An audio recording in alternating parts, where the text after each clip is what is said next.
This is just a sample of the audiobook. To get the complete audiobook, access the link posted in the first comment.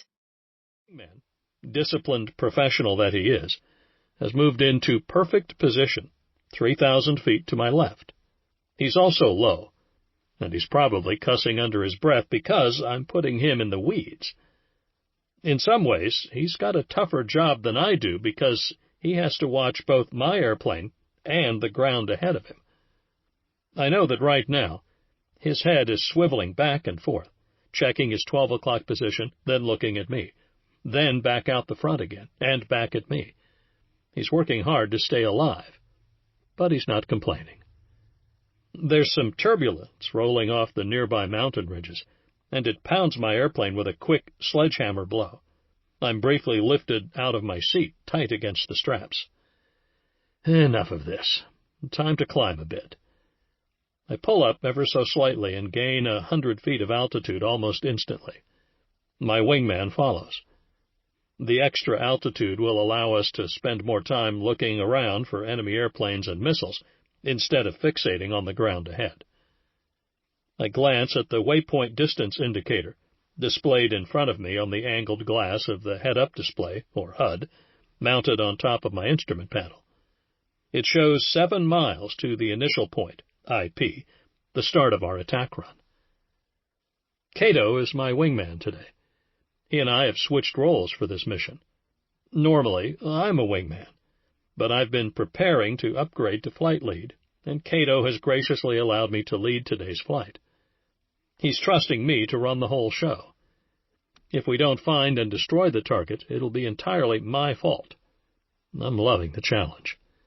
I glance at the elapsed time clock, then at the map in my left hand. We should be crossing an unpaved road in exactly 15 seconds. I look ahead and see a dirt road winding its way down into the valley from the ridgeline on the left. We cross the road 5 seconds late. Normally, I would try to correct a 5-second error, but the road cuts our flight path diagonally, which means we might have a left-right course error, not a timing error. I ignore the late waypoint and remind myself to check the timing at the IP. Our target, an enemy command vehicle, is supposed to be located 7.5 miles from the IP, on a heading of 080 degrees. I do some quick math. Our ground speed is 5.5 miles per minute, almost 11 seconds per mile. So our IP to target run will be about 1 minute and 22 seconds long. Our action point, the place where we'll abruptly turn and climb in order to position ourselves to drop the bombs, will be 2 miles, or about 22 seconds before the target. Therefore, exactly 1 minute after the IP, I will action to my right. I slide the microphone button under my left thumb to the up position and say, "Bullet, wedge, fence in." Cato immediately responds. His airplane aggressively flicks away from me and then settles into a wedge position about a mile behind and to the left of me.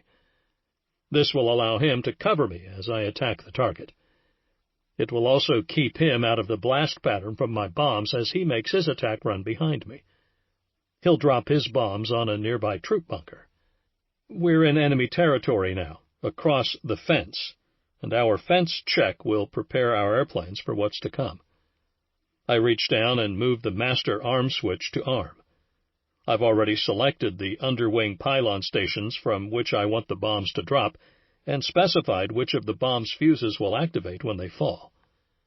The green ready lights on the armament panel now tell me the bombs will drop as soon as I push and hold the red button under my right thumb. The IP today is the intersection of a road and a railroad track. I see it 2 miles early, and correct my heading a few degrees in order to fly directly over it. We're right on time. Over the IP, I punch the hack button on my clock, starting a timer, and press the mic button again. Bullet 1's departing the IP, hack. Cato acknowledges me just like a good wingman, or number 2 should. 2. I turn the plane to a heading of 080 degrees and review what I expect to see as I roll in on the target. A squat, tan and green truck on the west side of a clearing, next to a north-south dirt road. The clock's second hand sweeps around toward the 1-minute mark. I make a final check of my